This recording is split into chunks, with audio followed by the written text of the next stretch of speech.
नमस्कार,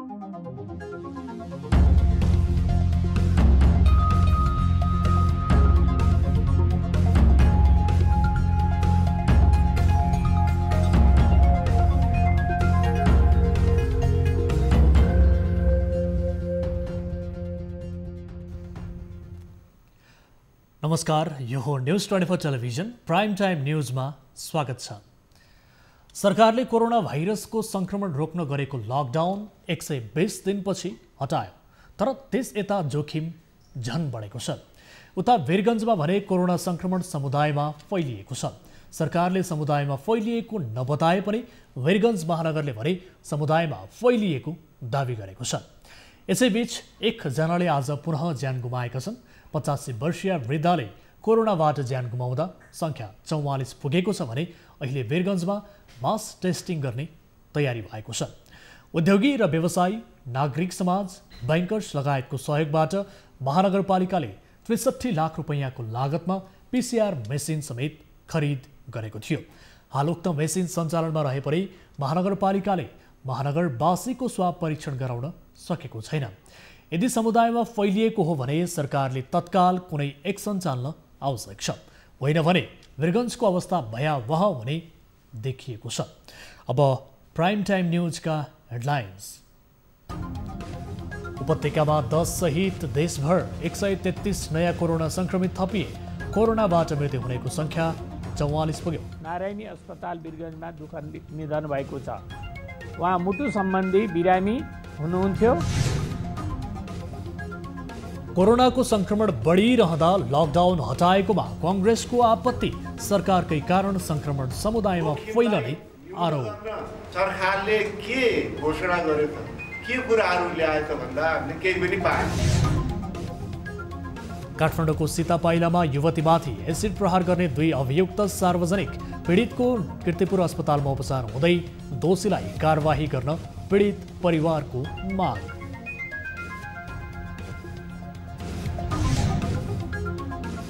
सत्तारूढ नेकपामा पुनः विवाद बल्झिँदै अध्यक्ष ओलीकै निर्देशनमा एमाले पार्टी दर्ता गराएको प्रचण्ड माधव समूहको आरोप।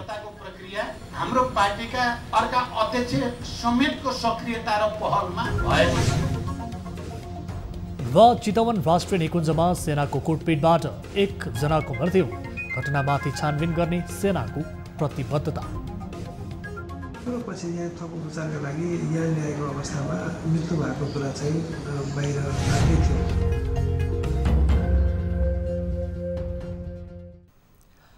हामी निरन्तर न्यूजमा छौँ। नेपालमा कोरोना भाइरसबाट मृत्यु हुनेको संख्या 44 पुगेको छ। वीरगञ्जमा कोरोना संक्रमित 85 वर्षीय वृद्धाको मृत्यु भएसँगै संख्या 44 पुगेको हो।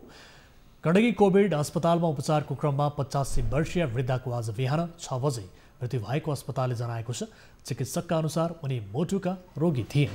केही दिन अघि निमोनिया भएर उनी वीरगञ्जमा रहेको एडभान्स अस्पतालमा भर्ना भएकी थिइन्।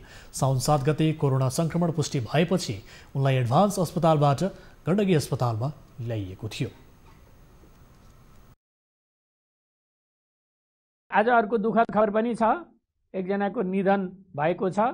पर्सा जिल्ला वीरगञ्ज महानगरपालिका वडा नम्बर 11 श्रीपुर रानीघाट निवासी वर्ष 85 का महिलाको आज मिति 77 साउन 9 गते बिहान 6:45 नारायणी अस्पताल वीरगञ्जमा दुःखद निधन भएको छ। उहाँ मुटु सम्बन्धी बिरामी हुनुहुन्थ्यो र निमोनियाबाट ग्रसित पनि हुनुहुन्थ्यो। यो सँगै निधन हुनेहरूको संख्या 44 पुगेको छ। यस्तै पछिल्लो 24 घण्टामा 133 जना नयाँ कोरोना संक्रमित थपिएसँगै देशभर संक्रमित हुनेको संख्या 18,374 पुगेको छ। 5,383 सक्रिय संक्रमित छन्। मन्त्रालयका अनुसार कोशी अस्पताल विराटनगर प्रयोगशालामा झापाका 6 जना, मोरङका 1, सप्तरीका 7 र सुनसरीका 1 जनामा संक्रमण देखिएको छ। प्रादेशिक जनस्वास्थ्य प्रयोगशाला विराटनगरमा झापाका 19, सुनसरीका 3 र मोरङका 1 जनामा संक्रमण देखिएको छ। बीपी स्वास्थ्य विज्ञान प्रतिष्ठानमा गरिएको परीक्षणमा धनकुटा र सुनसरीका 1 जनामा संक्रमण पुष्टि भएको छ। भरतपुर अस्पताल भरतपुरमा चितवनका 1, नारायणी अस्पतालमा भएको परीक्षणमा बाराका 1, सर्लाहीका 1 र पर्साका 30 जनामा संक्रमण पुष्टि भएको छ। यस्तै राष्ट्रिय जनस्वास्थ्य प्रयोगशाला टेकुमा धनुषाका 1, शुक्रराज अस्पतालमा भएको परीक्षणमा काठमाडौँका 5, पर्सा र सर्लाहीका 1 जनामा संक्रमण पुष्टि भएको छ। यस्तै त्रिवी शिक्षण अस्पतालमा भएको परीक्षणमा चितवनका 1, काठमाडौँका 5 र उदयपुरका 1 जनामा संक्रमण देखिएको छ। यता पोखरा स्वास्थ्य विज्ञान प्रतिष्ठानमा कास्कीका 1, प्रादेशिक क्षयरोग केन्द्र पोखरामा कास्कीका 4, लमजुङका 3, बागलुङ र तनहुँका 1 जनामा संक्रमण पुष्टि भएको छ। यस्तै लुम्बिनी प्रादेशिक अस्पतालमा भएको परीक्षणमा नवलपरासी पूर्वका 4, रूपन्देहीका 4 जनामा संक्रमण देखिएको छ। यता भेरी अस्पतालमा बाँकेका 2 जना, बर्दियाका 2 र दाङका 4 जना, दैलेख अस्पतालमा गरिएको परीक्षणमा दैलेखका 8 जना, सुर्खेत प्रयोगशालामा भएको परीक्षणमा जाजरकोटका 1 र कालीकोटका 2 जना संक्रमित फेला परेका छन्।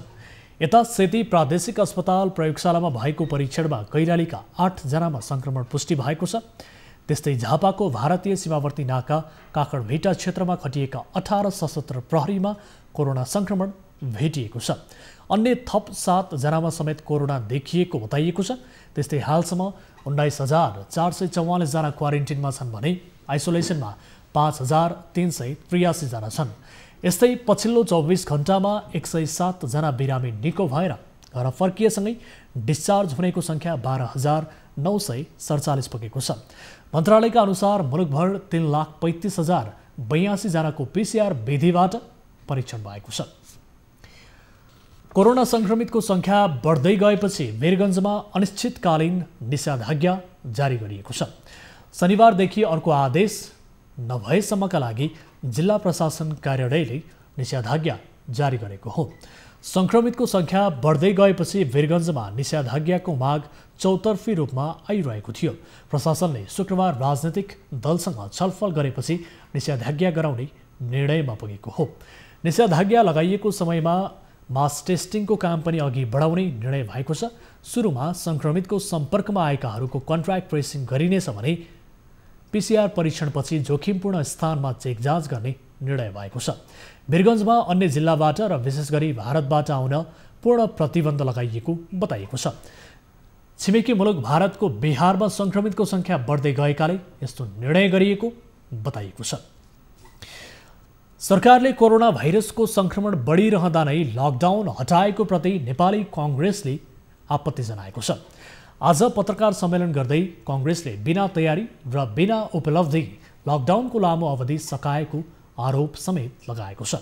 संक्रमणको क्रम नघटेको वीरगञ्ज, राजविराज लगायतका ठाउँहरूमा देखिएको संक्रमणको प्रकृतिले संक्रमण समुदायमा फैलिन सक्ने देखिएको उल्लेख गर्दै यस्तो अवस्थामा परीक्षण, ट्रेसिङ, उपचार, स्वास्थ्य उपकरण, जनशक्ति र स्वास्थ्य कर्मीको स्वास्थ्य सुरक्षा र सुविधाप्रति सरकारको तयारी नभएको समेत गुनासो गरेको छ। लकडाउन खोलेपछि उद्योग धन्दा, व्यापार व्यवसाय, सार्वजनिक यातायात, शैक्षिक संस्थाहरूमा अपनाउनु पर्ने स्वास्थ्य सुरक्षा र सावधानीका उपायहरूमा पनि सरकार गम्भीर नभएको आरोप काङ्ग्रेसको छ। स्कुलहरू, कलेजहरू, कल कारखानाहरू, रेस्टुरेन्ट, होटेलहरू, त्यस्तै गरेर चाहिँ कार्यालयहरू, त्यस्तै गरेर चाहिँ उद्योग व्यवसाय मलहरू ठुलो सङ्ख्यामा उपस्थित हुन्छ। त्यसलाई त्यसबाट हुने जोखिमलाई न्यून गर्न सरकारले के घोषणा गर्यो त, के कुराहरू ल्यायो त भन्दा हामीले केही पनि पाएन।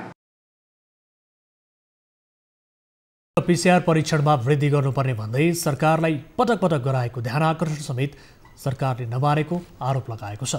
लकडाउन खोल्ने निर्णय गर्दा सार्वजनिक स्थल, होटल, रेस्टुरेन्ट, कार्यालय, कल कारखाना, व्यवसाय, शैक्षिक संस्थाहरू, सार्वजनिक यातायातहरूमा अपनाउनु पर्ने सुरक्षा प्रोटोकल र कार्यान्वयन गर्ने तयारीका बारेमा सरकार मौन देखिएको काङ्ग्रेसको ठहर छ।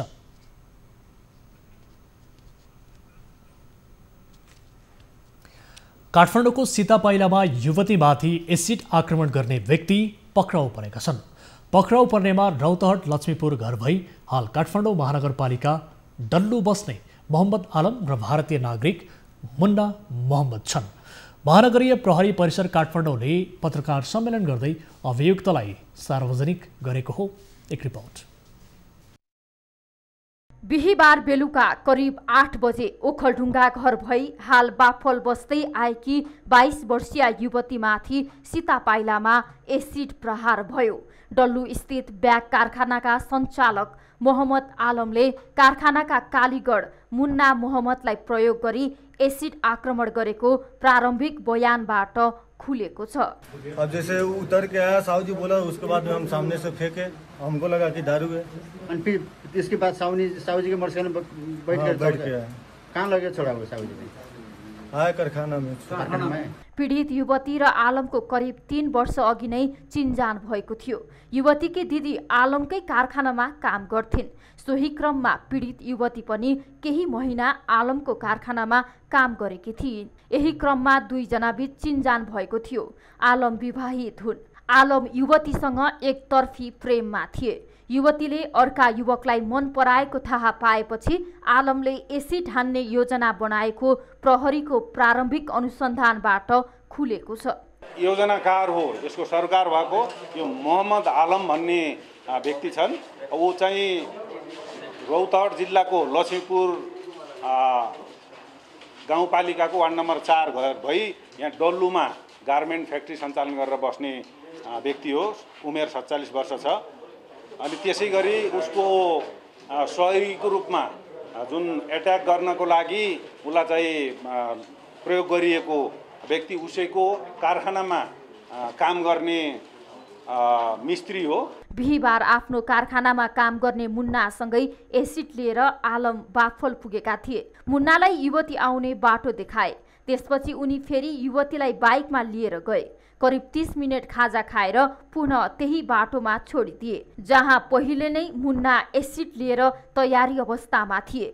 रात र एकान्तको समय भएको मौका छोपी मुन्नाले एसिड हानेर भागे। एसिड हानिसकेपछि फेरि मुन्नालाई बाइकमा हालेर आलम कारखानामा फर्किए। घटना भएको नजिकैको सीसी क्यामेरा फुटेज र अनुसन्धानले 2 जनाले आक्रमण गरेको खुलेपछि बिहीबार राति नै डल्लुबाट उनीहरूलाई पक्राउ गरिएको थियो। दिदीले त्यहाँ काम गर्ने सिलसिलामा बहिनी पनि बेरोजगार भएको अवस्थामा बहिनीलाई पनि केही समयको लागि त्यहाँ काममा लगाएको रहेछ। त्यही काममा लगाएको सिलसिलामा उनीहरू बीचमा चिनजान भएको अवस्था हामीले पायौँ अनुसन्धानको क्रममा। तर चिनजानको विषय अब अन्यथा भन्दा पनि जुन अहिले अभियुक्त छ, अभियुक्तको चाहना अनुकूलका उनका व्यवहारहरू नभइदिँदा यो एसिड प्रहारको घटना भएको हामीले अहिले अनुसन्धानबाट फेला पारेका छौँ। एसिड आक्रमणमा परेकी युवतीको कृतिपुर अस्पतालमा उपचार भइरहेको छ। उहाँको ज्यानको खतरा हामी देख्दैनौँ हैन, ज्यानको खतरा छैन। तर अब त्यो जुन छालाहरू मरेको छालालाई त हामीले निकाल्न पर्यो। निकालेर अनि जति सक्दो कम स्कार राखेर हामी त्यसलाई चाहिँ उपचार गर्ने कोसिस गर्छौँ। मेरो विचारमा उहाँ चाहिँ यहाँ अस्पतालमा म्याक्सिमम 2 हप्ता बस्नुहुन्छ होला, त्योभन्दा बढ्ता बस्नु पर्दैन। एसिड आक्रमणमा परेकी युवतीकी दिदीले अपराधीलाई कडा कारबाहीको माग गरेकी छन्। हामीले सोच्दाखेरि त त्यसलाई पनि त्यति नै पीडा दिएर त्यसलाई नि हाम्रो अब यसमा छैन हैन। भए चाहिँ मेरो माग चाहिँ त्यसलाई पनि एसिडमै डुबाएर जति मेरो बहिनीलाई पीडा दिएको छ त्यति नै त्यसलाई पीडा दिएर मार्न चाहन्छु, त्यति हो छ मलाई। एसिड आक्रमणमा परि घाइते भएकी युवती भेट्न अस्पताल पुगेका ओखलढुङ्गाका पूर्व सांसद रामहरि खतिवडाले यस्ता घटनाका अपराधीलाई कारबाही गर्न कडा कानुनको आवश्यकता रहेको बताए। जो अपराधीहरू छन् तिनीहरूलाई दण्ड सजाय कम गर्दै जाँदा अपराध गर्नेहरूको मनोबल बढ्न थाल्यो। म सरकार र सम्पूर्णलाई अनुरोध गर्न चाहन्छु, यो बेला कसैको जीवधनमाथि यस्तो साङ्गतिक आक्रमण गर्नेलाई केवल एउटा न्यायका नाउँमा न्याय दिने जस्तो मात्र नगरेर अपराधीलाई एकदम कडाभन्दा कडा कारबाही गर्नुपर्छ। कसैको व्यक्तिगत जीवनमाथि आघात पार्ने र आक्रमण गर्ने काम साह्रै निन्दनीय काम हो। एसिड आक्रमणबाट महिला धेरै पीडित बनेका छन्। एसिड खरिदमै कडाई गर्नुपर्ने माग पनि सुरु भएको छ। क्यामेरामा मदन सापकोटाका साथ टिभी जर्नलिस्ट रिया भण्डारी, काठमाडौँ। विराटनगरका अस्पतालहरूले भर्ना नलिँदा उदयपुरबाट आएका एक युवाको एम्बुलेन्समै मृत्यु भएको छ। उदयपुर कटरी नगरपालिका 5 का 33 वर्षीय पदम राई शुक्रबार उपचारका लागि विराटनगर पुगेका थिए। उनको अस्पताल डुलाउँदै मृत्यु भएको हो। उनलाई सुरुमा विराटनगर स्थित नोबेल शिक्षण अस्पताल लगिएको थियो। नोबेल अस्पतालले भर्ना लिन नमानेपछि कोशी अस्पताल ल्याइएको थियो, तर कोशी अस्पतालले पनि भर्ना गर्न बेवास्ता गरेका कारण एम्बुलेन्समै पदमको मृत्यु भएको उनकी श्रीमती कमलाले बताउनुभयो। बिरामी पदम राईको नोबेल शिक्षण अस्पतालले कोरोना संक्रमण नभएको पुष्टि खोजेको थियो।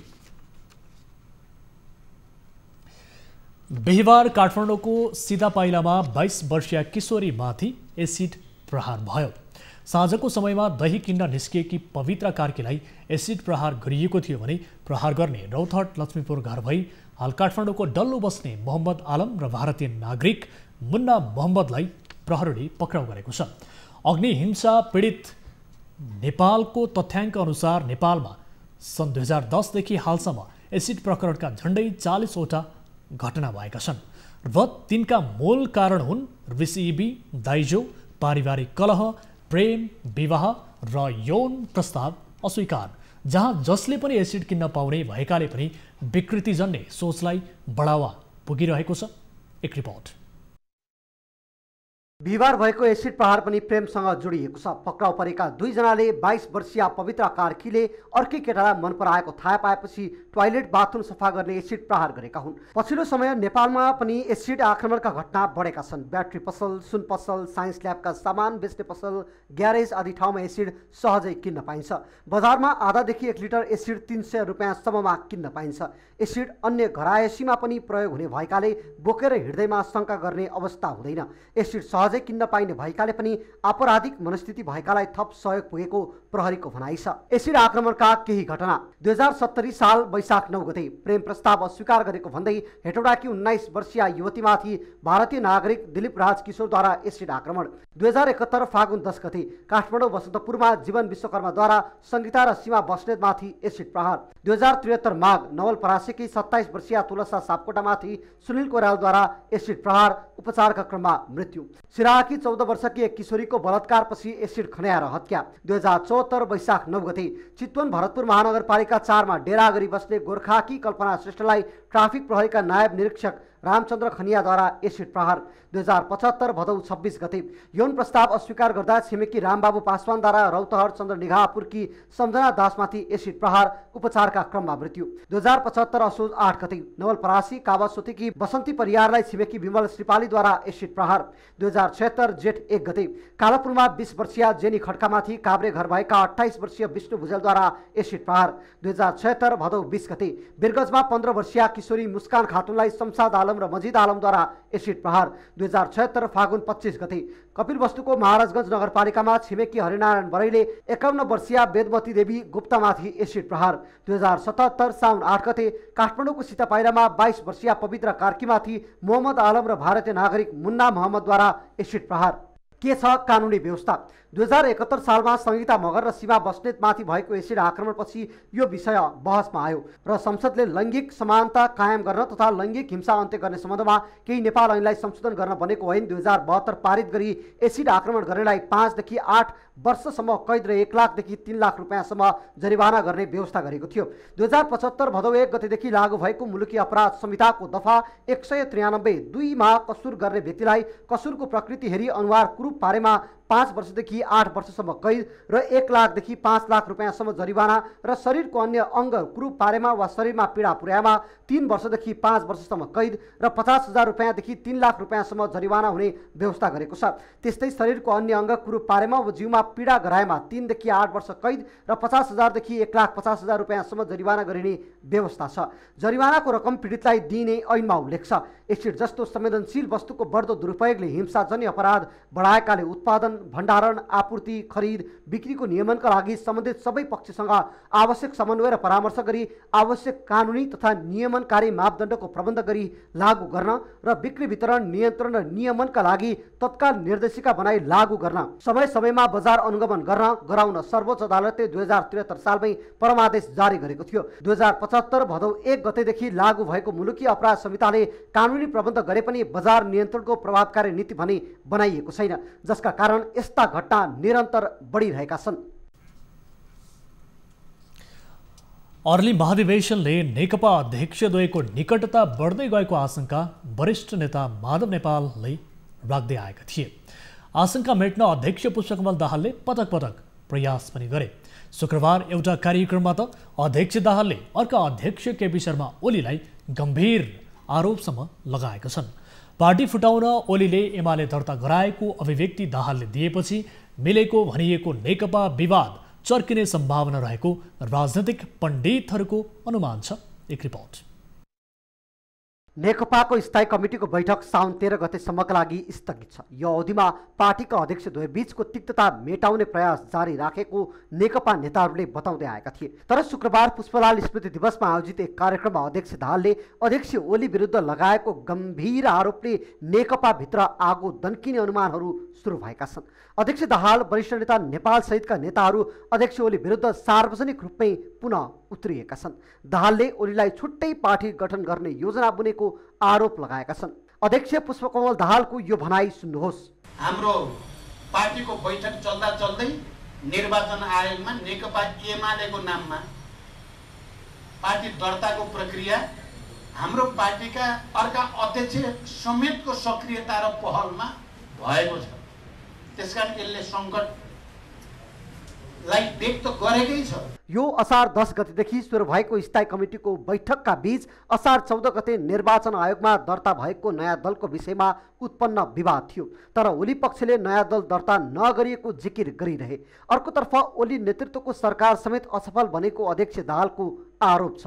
प्रचण्ड यतिमा सीमित रहेनन्। उनले अर्ली महाधिवेशनको कार्ड फालेका ओलीलाई गत साता खुमलटार भेलाले निकालेको पार्टीको विचारमा समेत प्रश्न गरे। पूर्व एमालेको जबज र पूर्व माओवादीको 21औं शताब्दीको नौलो जनवादका विषयमा विचरण आएको दाहालको आरोप छ। जनताको बहुदलीय जनवाद 21औं शताब्दीमा जनवाद र माओवाद सम्बन्धी मान्यतालाई विकसित गर्नुपर्छ, अबको नयाँ चरणमा परिमार्जित गर्नुपर्दछ भन्दै समाजवाद उन्मुख जनताको जनवादलाई अहिलेको हाम्रो कार्यदिशा भन्यौं। तर तपाईँ हामीले हेर्यो भने अहिले चाहिँ कता कता फेरि हामी पछाडि फर्किन खोजेका सङ्केतहरू देखिएका छन्। यता नेता माधव कुमार नेपालले ओलीप्रति निशाना साध्दै पार्टीमा कसैले आफूलाई सर्वोपरि ठानेमा त्यो पतन भएर जाने टिप्पणी गरे। शुक्रबार मात्रै बिहान अध्यक्ष दाहाल र ओलीबीच छलफल भएको थियो। छलफलका क्रममा विवाद समाधान उन्मुख भएको बुझिएको थियो। तर प्रचण्डका गुनासो र नेपालको आक्रोशले विवाद भने कायमै छ। नेपाली सेनाको कुटपिटबाट घाइते चितवनका एक युवकको मृत्यु भएको छ। राप्ती नगरपालिका वडा नम्बर 2 का 24 वर्षीय राजकुमार चेपाङको मृत्यु भएको हो। साउन 1 गते संक्रान्ति मनाउन राप्तीपारी निकुञ्जको जेउडी खोलामा होङ्गी बटुल्न जाँदा उनलाई निकुञ्ज सुरक्षामा खटिएका सैनिकहरूले नियन्त्रणमा लिएर कुटपिट गरेका थिए। अनि खुट्टाले पिच्यो कि पानी। कतिजना मान्छे तपाईँ त्यहाँ? हामी 7 जना। 2 जना महिला, 5 जना के अरू साथीहरू। म 5 जना 5 जना युवाहरूलाई हाने थियो अथवा 5 जनालाई हाने। भूमि टिपिरहेको क्रममा चाहिँ उहाँबाट पछाडिबाट आउनु भएको रहेछ आर्मी। उहाँबाट आएपछि अनि हामीलाई एकैचोटि मुख छाडेर किन आइस भनेर मुख छाडेर एक्कासी हान्न थाल्यो। झडमका झडम हान्न थाल्यो। लट्ठी भेट्यो, लट्ठीले लात्ताले खाँद्यो। राजकुमार सहित 7 जनालाई निकुञ्ज सुरक्षामा खटिएका सैनिकले नियन्त्रणमा लिएर सोही दिन छाडिएको थियो। सेनाको कुटाइबाट घाइते भएका उनको स्थानीय मेडिकलमा उपचारका क्रममा बुधबार भरतपुर अस्पताल लैजाने क्रममा मृत्यु भएको हो। बाटोमा भयो अनि अत्यन्त गरेर अनि त्यहीबाट अनि उहाँको बाटोमै निधन भएको हो। कहिले 5 गते कि 6 गते? होइन, 5 बजे ल्याउँदै हजुर यहाँ 6 बजेतिर पुगिसकेको थियो। युवकको मृत्युपछि घटनाको छानबिन गरी दोषीलाई कारबाही गर्न परिवारले माग गरेको छ। पीडित परिवारको उजुरीपछि प्रमुख जिल्ला अधिकारी नारायण प्रसाद भट्टराईले सरोकारवालाहरू सहित छलफल गराउनु भएको थियो। छलफलमा दोषी उप किटानी जाहेरी दर्ता गर्ने र तत्काल क्रिया खर्च उपलब्ध गराउने मौखिक सहमति भएको छ। गएको साउनको 1 गते त्यहाँ गएका रहेछन्। फर्केर आएपछि त्यो स्थानीय मेडिकलमा उपचार गरेको त्यहाँ त्यो कुटपिट भएको भन्ने कुरा पीडित पक्षबाट आयो। स्थानीय मेडिकलमा उपचार गरेको र पछि यहाँ थप उपचारका लागि यहाँ ल्याएको अवस्थामा मृत्यु भएको कुरा चाहिँ बाहिर आएकै थियो। धोगी टिप्न गएका महिलाहरूलाई अपशब्द बोलेको र पुरुषहरूलाई मरणासन्न हुने गरी कुटपिट गरेको प्रत्यक्षदर्शीले बताएका छन्। नेपाली सेनाले भने विज्ञप्ति जारी गर्दै घटनाप्रति ध्यान आकर्षण भएको र आन्तरिक छानबिन सुरु गरिसकेको जनाएको छ। न्युजहरू अझै बाँकी छन्, अहिलेलाई ब्रेक।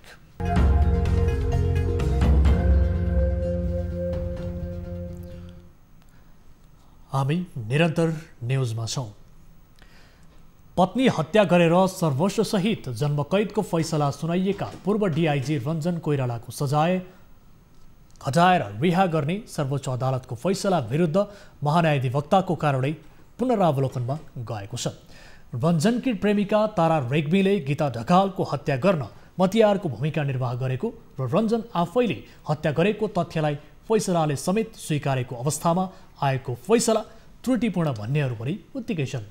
उता नियोजित रूपमा श्रीमतीको हत्या गर्ने कसुरदारलाई छोडेर न्यायालयले न्यायको उपहास गरेको टिप्पणी कानुनकर्मीले गर्न थालेका छन्। यस्तै नागरिक स्तरमा न्यायाधीश विरुद्ध महाभियोग लगाउनुपर्ने आक्रोश समेत व्यक्त हुन थालेको छ। एक रिपोर्ट।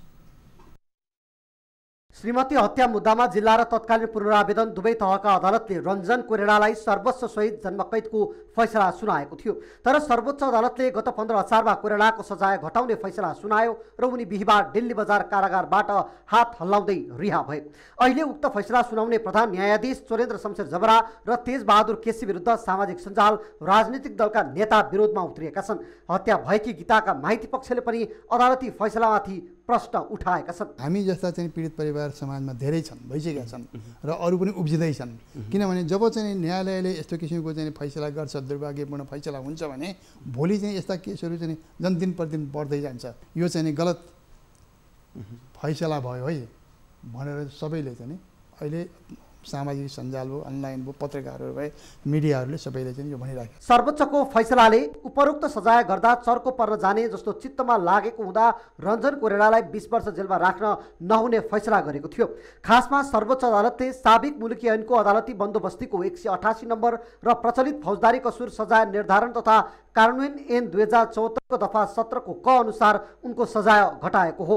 ऐनको दफा 17 को क मा प्रचलित कानुन बमोजिम जन्मकैद गर्नुपर्ने मुद्दाको अभियुक्तले कसुर गरेको कुरामा अदालतमा साबित भएको र मिसिल संलग्न बाट त्यस्तो साबिती साँचो देखिएमा निजलाई जन्मकैदको सजाय दिँदा त्यस्तो कसुर गर्दाको परिस्थितिलाई विचार गर्दा न्यायको रोहमा बढी पर्ने भई न्यायाधीशले घटी सजाय गर्न उपयुक्त देखेमा सोको कारण खुलाई राय सहितको फैसला गर्न सक्नेछ भन्ने व्यवस्था छ।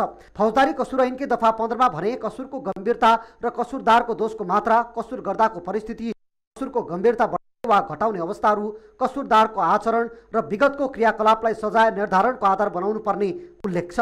फैसला त्रुटिपूर्ण भएको अधिवक्ताहरू पनि बताउँछन्। 3 नाबालक छोराहरू सबै साबालक भइसके। अहिले यो 8 वर्षको दौरानमा, 8.5 वर्षको दौरानमा ती सबै साबालक भइसके र त्यसकारण पनि के छ भने त्यो तर्क चाहिँ के छ भने काम त्यो आकर्षित हुँदैन।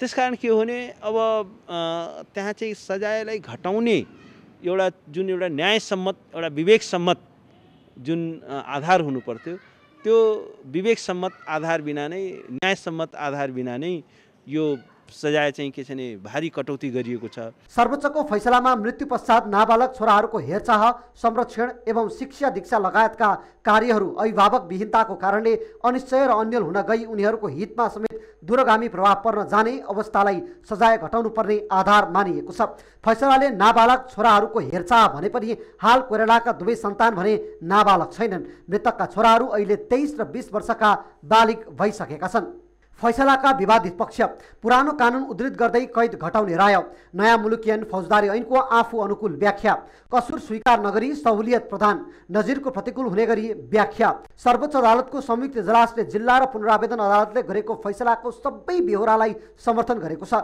केवल सजाय निर्धारणका क्रममा केही तथ्यहरूलाई आफू अनुकूल व्याख्या गरी 20 वर्षको कैदलाई 8.5 वर्ष हुने भनी सजाय घटाएको छ। यता फैसला विरुद्ध अहिले शीर्ष नेतादेखि नागरिक सम्मका सामाजिक सञ्जाल तीव्र आक्रोश भरिएका छन्। प्रधान न्यायाधीशलाई महाभियोग लगाउनु पर्ने सम्म माग उठेको छ।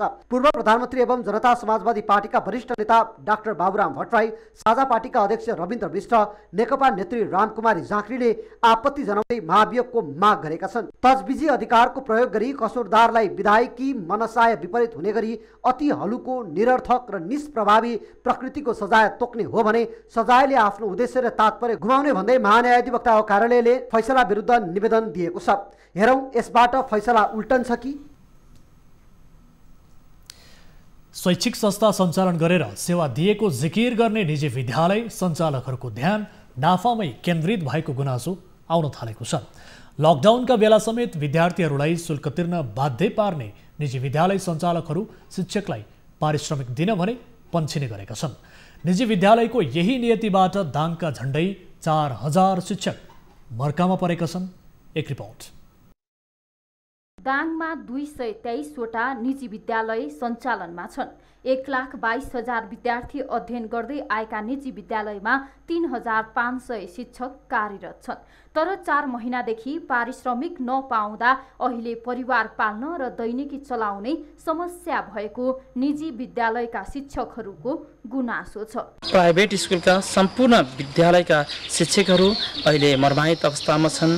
उहाँहरूलाई कसरी खर्च टार्ने भन्ने कुरा नै गाह्रो भइसकेको अवस्था छ। लकडाउनको समयमा पठन पाठन बन्द भएको र विद्यार्थीसँग शुल्क समेत नउठाएकाले पारिश्रमिक दिन नसकिने विद्यालय सञ्चालकहरूले बताउँदै आएका छन्। केही समय अनलाइन कक्षा सञ्चालन गरेर विद्यार्थीसँग शुल्क उठाउने सोच बनाए पनि सरकारले शुल्क लिन नपाइने भनेपछि अहिले त्यो पनि बन्द छ। प्राइभेट स्कुलहरूलाई सरकारले किन यसरी एउटा सौतेनी व्यवहार गरेको छ, यो प्रश्नसँग हामीहरूलाई सरकारले बुझाउन सक्यो भने हामी पनि खुसी हुन सक्थ्यौँ। हुनसक्छ सरकारले निजीले चलाउन नदिने हो भने मुआवजा दिए हुन्छ होला। एकातिर विद्यार्थीलाई पढ्न नपाएको चिन्ता छ, अर्कोतिर शिक्षकहरूको पारिश्रमिक नपाएको गुनासो। यो समस्या समाधान गर्न निजी विद्यालय सञ्चालक र सरकार गम्भीर बन्न आवश्यक छ। लकडाउन अन्त्य भएसँगै उपत्यकामा तरकारीको मूल्य आकाशिएको छ। कालीबाटी तरकारी बजारमा अघिल्लो साताको तुलनामा तरकारीको मूल्य 22 देखि 157% बढेको छ। बाढी पहिरोका कारण ढुवानी हुन नसकेपछि तरकारीको मूल्य बढेको सरकारवालाहरूले बताएका छन्। एक रिपोर्ट। साउन 1 गते किलोको 55 रुपियाँ पर्ने परवलको मूल्य अहिले 105 रुपियाँ पुगेको छ।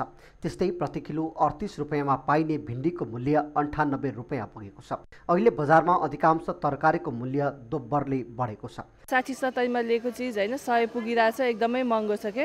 अब बाटो बन्द भएर हो अथवा के कारणले हो तरकारीको भाउ चाहिँ एकदम पानी परेर हो कि किन हो होइन, एकदम महँगो छ। वर्षा मौसममा तरकारीको उत्पादनमै कमी आउँछ। त्यसमाथि बाढी पहिरो जस्ता प्रकोपले बाटो अवरुद्ध हुँदा ढुवानीमा समेत समस्या हुने गरेको छ, जसका कारण हरेक वर्ष यो मौसममा तरकारीको मूल्य बढ्ने कालीमाटी तरकारी तथा फलफुल बजारको भनाइ छ। सामानहरू सबै ठाउँबाट आउनु पर्ने हो, त्यो सबै ठाउँबाट आउन सकेको छैन। अहिले विशेष गरेर छिमेकी जिल्लाहरूबाट मात्र सामानहरू आएको छ र तराईका जिल्लाहरू र भारतीय क्षेत्रबाट आउने सामानहरू चाहिँ अवरुद्ध भएको अवस्था छ। अहिले बजारमा थोरै परिमाणमा मात्रै तरकारी आउने व्यवसायीहरू बताउँछन्। छिमेकी जिल्लाहरूबाट तरकारी ल्याए पनि तराई तथा भारतबाट आउने तरकारीहरू नआएको उनीहरूको भनाइ छ। डुबानमा परेको कारणले उत्पादन ह्रास भइरहेछ, गरेका उत्पादनहरू डुबिरहेछ, त्यसकारण भाउ अलिकति वृद्धि भइरहेको अवस्था छ। बाढी र पहिरोका कारण विभिन्न ठाउँहरूमा बाटोहरू भत्किँदाखेरि अहिले तरकारी आउन अवरोध भएको छ। त्यस्तै वर्षाको कारणले उत्पादन पनि ह्रास भएपछि अहिले उपत्यकावासीको चुलो फेरि महँगिएको छ। क्यामेरामा माधव प्रसाद घिम्रेको साथमा प्रशान्त ठाकुर, काठमाडौँ। ठेकेदार कम्पनीको लापरवाहीका कारण विकास निर्माणको काममा ढिलाइ भइरहेको छ भने जनताले शास्ति भोगिरहेका छन्। निर्माण कार्य थालेको 11 वर्ष बित्दा पनि पुल नबन्दा पर्सा वीरगञ्जका स्थानीयहरूले शास्ति बेहोर्नु परेको छ। एक रिपोर्ट। यो पर्साको वीरगञ्ज स्थित तिलाबे नदीमा बन्न लागेको पुल, तर 11 वर्ष बित्दा पनि पुल निर्माण हुन सकेको छैन। पुल निर्माणको ठेक्का पाएको पप्पू कन्स्ट्रक्सनको लापरवाहीको कारण पुल निर्माण हुन नसकेको हो। आजसम्म यो पुल निर्माण भएको भएन। पुरै यहाँको छर जमिन सबै उसको आफ्नै मिस्त्रीहरू आफ्नै काम गर्ने सबै बेच्छन्, ऊ बेचाउँछन्, तर यो पुल अहिलेसम्म निर्माण गर्न सकेन, पुल बनाउन सकेन। यसको कारण के भन्ने, यो दुर्भाग्य यो हाम्रो गाउँको भनौँ कि त्यो ठेकेदारले जति गल्ती गरेछ, जति सजाय दिए भने त्यो कम हुनेवाला छैन।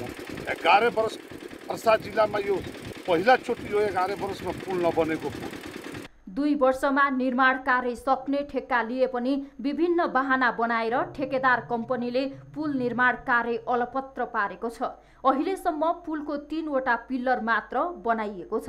पुल नहुँदा वर्षायाममा स्थानीयले शास्ति खेप्दै आएका छन् कि सारी लापरवाही ठेकेदार लोग है। अब रहल लाभान्वित जीतपुर से देखी वहाँ शेरवा तक एगो ई गाँव के समस्या नहीं के, पूरा ई जिलावासी के समस्या बन गई बा। फरवट रोड में ही मेन रोड में ही पड़ता है। अब रहल की जे ई पुल में बारम्बार हमने धकेता, बारम्बार हर चीज कहते हुए भी ठेकेदार सुनवाई नहीं खेते। प्रत्येक वर्ष आर्थिक अन्त्यमा केही निर्माण सामग्री ल्याएर काम गरे जस्तो गर्ने र आर्थिक वर्ष सकिना साथ रातारात निर्माण उपकरण लिएर अन्य साइटमा जाने गरेको स्थानीयको भनाइ छ।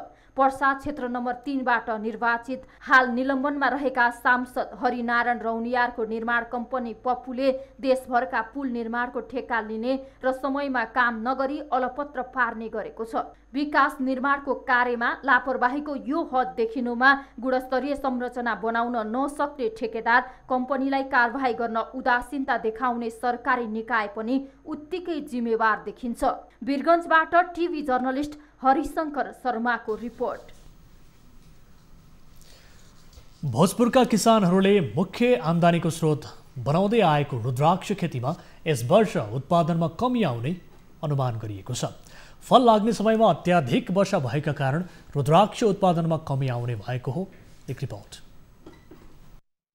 रुद्राक्षको फल लाग्ने समयमा अत्याधिक पानी परेका कारण फल नलाग्दै रुद्राक्षका फूलहरू झर्न थालेका छन्। रुद्राक्ष खेतीबाट राम्रो आम्दानी गर्दै आएका किसानहरू वर्षाले फूल र चिचिला झार्न थालेपछि निराश बनेका छन्। विगत वर्ष चाहिँ पानीको बर्सातले अलिकति हाम्रो यो रुद्राक्षलाई अलिकति असर पारेछ। अब 7-8 वर्ष अगाडिदेखि हामीले निरन्तर रुद्राक्ष कारोबार बेचबिखन गर्दै आइरहेको टाइम थियो। यो वर्ष चाहिँ अलिकति पानीले धेरै फुलहरू झरेर हामी रुद्राक्ष व्यवसाय चाहिँ अलिक चिन्तितमा छौँ। यसपालि यो विश्वमा देखा परेको यो कोरोना भाइरसको कारणले गर्दाखेरि हाम्रो व्यवसायलाई पहिले नै अलिकति असर त पारिसकेको छ। विगतमा पनि यसले राम्रोसँगले हामीले व्यापार गर्न पाइएन। अनि यसको कारणले गर्दाखेरि यसपालि झन् हामी मारमा व्यवसायहरू मारमा छन्। अनि तपाईँको यो वर्ष प्राकृतिक प्रकोपको कारणले पनि हाम्रो अत्याधिक फुल झर्ने, अत्याधिक दाना झर्ने, त्यो कारणले गर्दा पनि उत्पादनमा ह्रास आउने सम्भावना देख्छु म। यहाँका किसानहरूले उत्पादन गरेको रुद्राक्ष भारत र चीनमा निर्यात गर्दै आएका छन्। वर्षाले उत्पादन घट्ने चिन्तामा रहेका किसानहरू कोरोना भाइरसका कारण ग्राहक समेत नआएपछि फलेका रुद्राक्ष पनि घरमै थन्काउन पर्ने हो कि भन्ने चिन्तामा छन्। रुद्राक्षको निर्यातका लागि सहयोग गर्न उनीहरूले सरकारसँग आग्रह समेत गरेका छन्। रुद्राक्षको फुलहरू चाहिँ अत्याधिक झरेको हुनाले अब यो रुद्राक्षको कृषकहरू चाहिँ अत्याधिक मारमा परेको छन् यो वर्ष चाहिँ।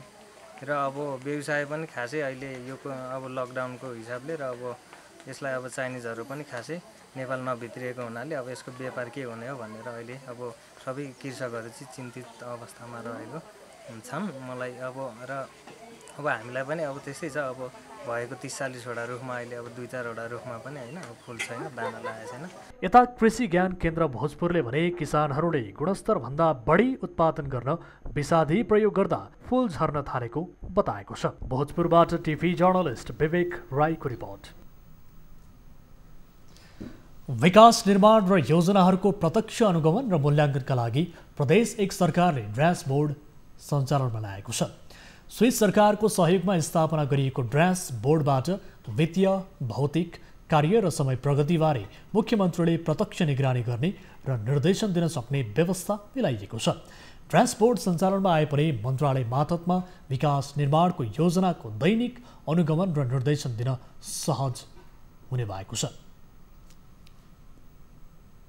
मुख्यमन्त्रीको टेबलमा रहने यो ड्यासबोर्डबाट दैनिक भइरहेका कार्य प्रगतिहरूको अनुगमन तथा मूल्याङ्कन हुने र सोही अनुसार आवश्यक निर्देशन र सहयोगहरू हुनेछ त्यसबाट। त्यसले गर्दा सञ्चालित दैनिक जुन कार्यहरू छन् सबै योजना कार्यक्रमहरूलाई एउटा उच्च स्तरमा यसको एउटा प्रगति प्राप्त हुने र सेवा विस्तारमा सहयोग पुग्ने हामीले चाहिँ अपेक्षा राखेका छौँ।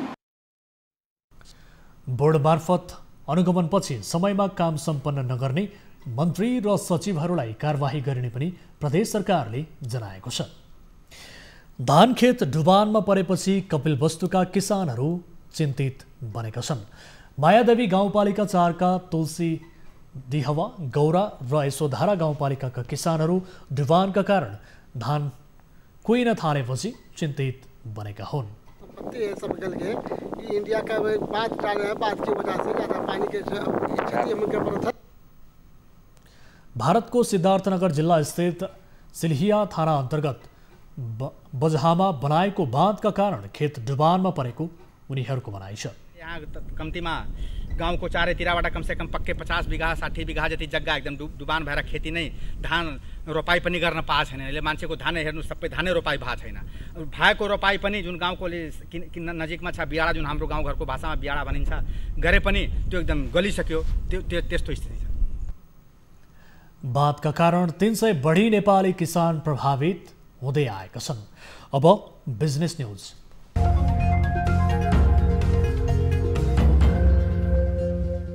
एनसेलले नयाँ स्टार्टर प्याक अन्तर्गत नयाँ सजिलो सिम ल्याएको हो।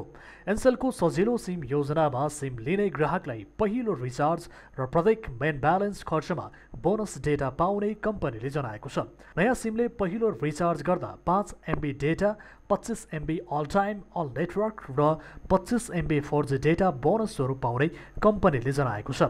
नयाँ सिम लिनका लागि पहिचान प्रमाणीकरणका निमित्त सकल सहित नागरिकता वा म्याद नसकिएको सवारी चालक अनुमति पत्र, राहदानीको फोटोकपी र पासपोर्ट साइजको फोटो 1 प्रति आवश्यक पर्ने कम्पनीले जनाएको छ।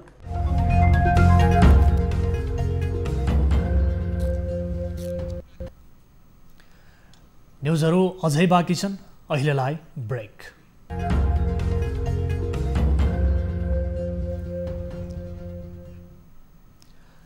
हामी निरन्तर न्युजमा छौँ। अब स्पोर्ट्स न्युज।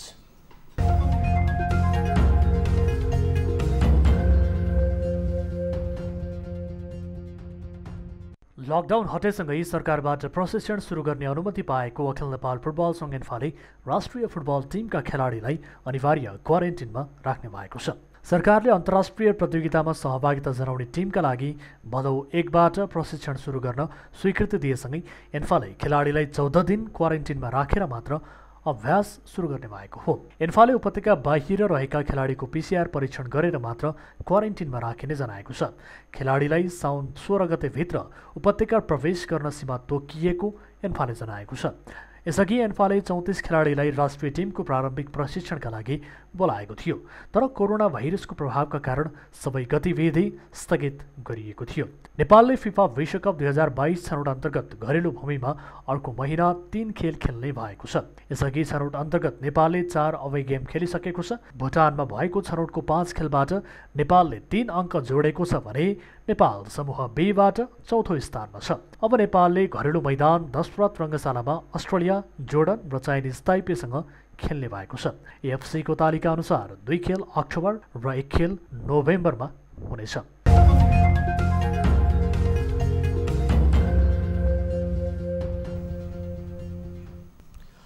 अब प्रशान्त ठाकुरका साथमा फटाफट न्युज।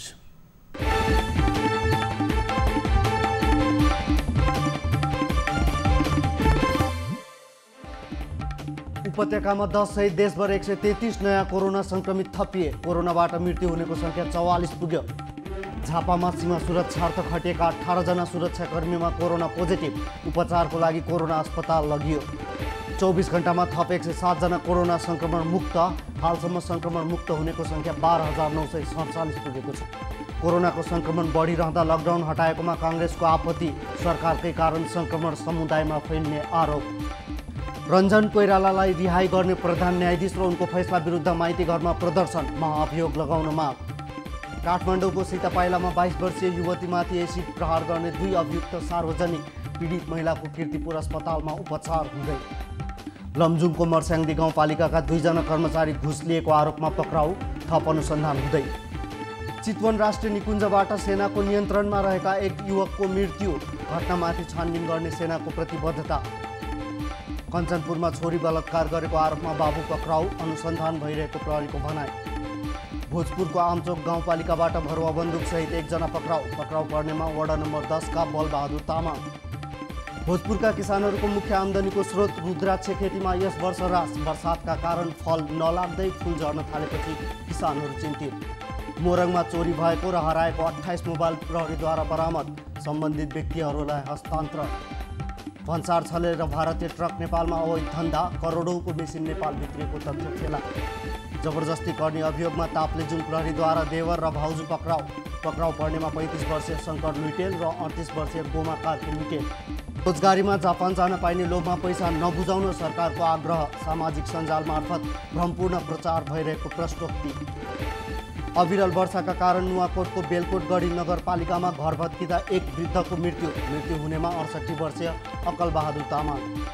काठमाडौँको विशाल बजारबाट 20 लाख सहित हुन्डी कारोबारी पक्राउ पर्नेमा काठमाडौँ सामा खुसी बस्ने 40 वर्षीय ढुण्डी राजनेउपाने। भाटभट्टिनी सुपरमार्केटलाई वाणिज्य आपूर्ति तथा उपभोक्ता संरक्षण विभागले गर्यो कारबाही, म्याद सकिएको पानी बेचेको कारण 3 लाख जरिवाना।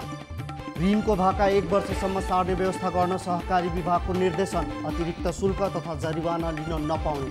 मिटु विवादमा सामडागिर राणा विरुद्ध भुवन केसीले दिए अदालतमा उजुरी, गाली बेइज्जती मुद्दा दर्ता।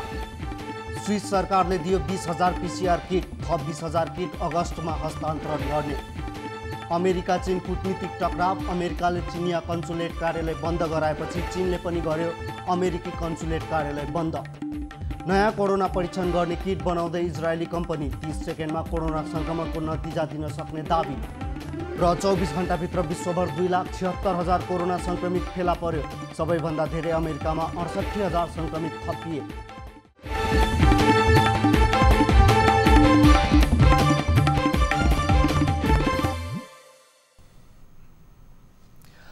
अब एउटा रोचक प्रसङ्ग।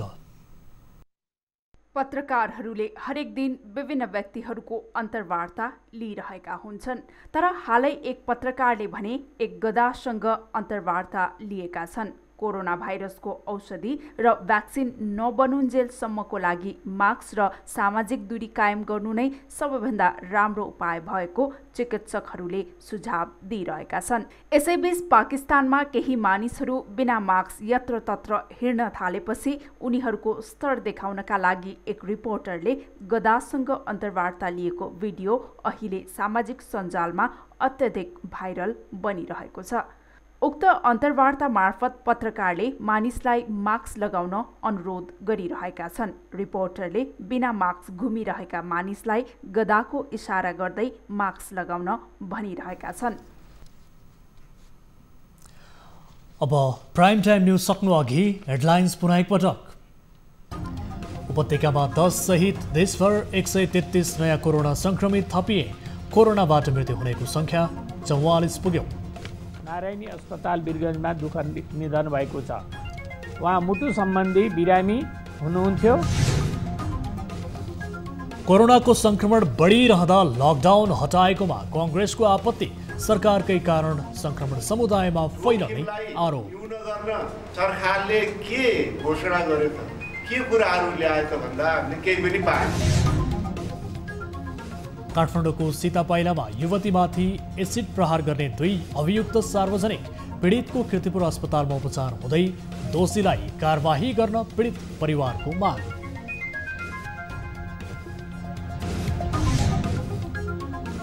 सत्तारूढ नेकपामा पुनः विवाद बल्झिँदै। अध्यक्ष ओलीकै निर्देशनमा एमाले पार्टी दर्ता गराएको प्रचण्ड माधव समूहको आरोप। प्रक्रिया हाम्रो पार्टीका अर्का अध्यक्ष समेतको सक्रियता र पहलमा भएको छ। चितवन राष्ट्रिय निकुञ्जमा सेनाको कुटबिटबाट 1 जनाको मृत्यु। घटनामाथि छानबिन गर्ने सेनाको प्रतिबद्धता। तर पछि यहाँ थप उपचारका लागि यहाँ ल्याएको अवस्थामा मृत्यु भएको कुरा चाहिँ बाहिर लागेको थियो।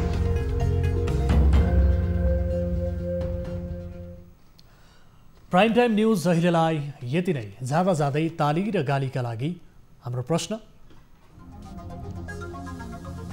यो साता बीपी र पुष्पलालको जन्म जयन्ती मनाइयो।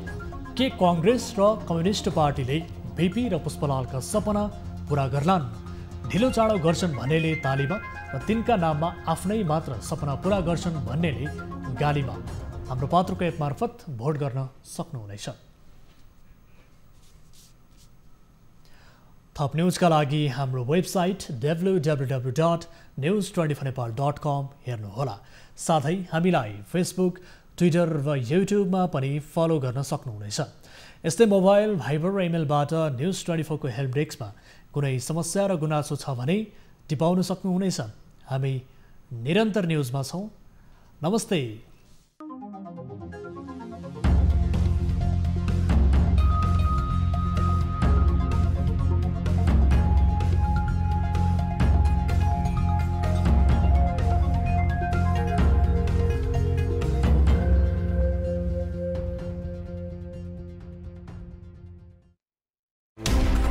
कोरोनाले सिर्जना गरेको संकटमा पल पलका न्यूज अपडेट र हर क्षेत्रको कभरेजका लागि न्युज 24 नेपाल युट्युब च्यानललाई सब्स्क्राइब गर्नुहोला।